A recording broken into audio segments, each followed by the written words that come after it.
ಇದೆಲ್ಲ ಇದು ಮಾನಸಿಕ ಕಾಯಿಲೆ. ಇಂಡೈಜೆಷನ್ ಅಂತ ಹೇಳಿದರೆ ನಿಮಗೆ ಡೈಜೆಸ್ಟ್ ಆಗೋದು ಗೊತ್ತಾಗ್ತದೆ, ನನಗೆ ಗೊತ್ತಾಗೋದಿಲ್ಲ.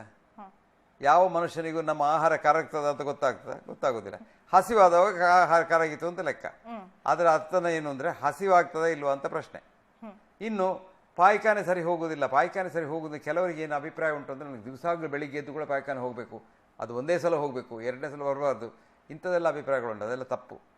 ದಿವಸಕ್ಕೆ 5 ಸಲ ಪಾಯ್ಖಾನೆಗೆ ಹೋದರು, 5 ದಿವಸಕ್ಕೊಮ್ಮೆ ಪಾಯ್ಖಾನೆಗೆ ಹೋದರು, ಎರಡೂ ನಾರ್ಮಲ್ ಇರ್ಬೋದು.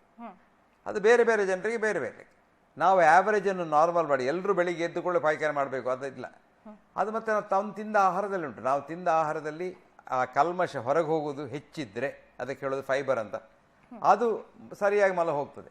ಏನೂ ಇಲ್ಲ, ನಾನು ಖಾಲಿ ಬೆಳಿಗ್ಗೆ 2 ತುಂಡು ಬ್ರೆಡ್ಡು, 2 ತುಂಡು ಕೋಳಿ ಮಾಂಸ, ಮಧ್ಯಾಹ್ನ ಬ್ರೆಡ್ಡು ಕೋಳಿ ಮಾಂಸ, ಸಂಜೆ ಬ್ರೆಡ್ಡು ಕೋಳಿ ಮಾಂಸ ತಿಂದರೆ ಹೊರಗೆ ಹೋಗೋದು ಎಲ್ಲಿ ಉಂಟು ಅಲ್ವಾ? ಅಥವಾ ನೀನೀಗ ಮುದ್ದೆ ಮತ್ತು ಕೋಳಿ ರಸ ತಿಂದರೆ ಹೊರಗೆ ಹೋಗ್ಲಿಕ್ಕೆ ಎಲ್ಲಿ ಉಂಟು?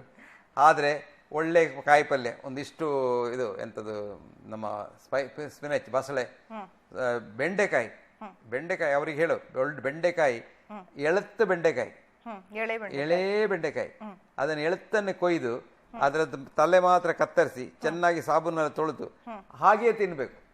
ಮರುದಿವಸ ಏಳ್ಲಿಕ್ಕೆ ಪುರ್ಸೋತಿಲ್ಲ, ಪಾಯ್ಖಾನೆ ಓಡ್ತಾರೆ. ಹಸಿ ತಿನ್ಬೇಕು. ಅದ್ರಲ್ಲಿ ಒಳ್ಳೆ ಜೆಲ್ ಉಂಟು, ಅದು ಲಾಯ್ಕ್ ಹಾಲಿ ಒಂದು ಒಳ್ಳೆ ಕೋಟಿಂಗ್ ಕೊಟ್ಟು ಬೆಳಿಗ್ಗೆ ಈ ಪೇಟ್ಲ ಅಂತ ಹೇಳ್ತಾರೆ ನಮ್ಮಲ್ಲಿ ಉಡುಪಿಯಲ್ಲೆಲ್ಲ.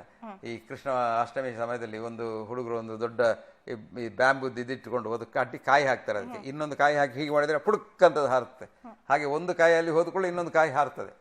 ಸೊ ಬೆಂಡೆಕಾಯಿ ಬಹಳ ಒಳ್ಳೇದು. ಹಾಗೆ ಎಲ್ಲ ಕಾಯಿ ಪಲ್ಯಗಳು ಒಳ್ಳೇದು. ಅದರಲ್ಲಿ ಆ ನಾರಿರಬೇಕು, ಆ ನಾರಿದ್ರೆ ಒಳ್ಳೇದು. ಮತ್ತೆ ಓವರ್ ಈಟಿಂಗ್ ಒಳ್ಳೇದಲ್ಲ. ಮತ್ತೆ ನೀರು ಕುಡಿಬೇಕು ಸರಿಯಾಗಿ. ಆ ನೀರು ಕುಡಿಯದೆ ಮಲ ಗಟ್ಟಿಯಾದರೆ ಮಲ ಹೋಗುವುದಿಲ್ಲ, ಅದನ್ನು ದುಡ್ಲಿಕ್ಕೆ ಕಷ್ಟ ಆಗ್ತದೆ.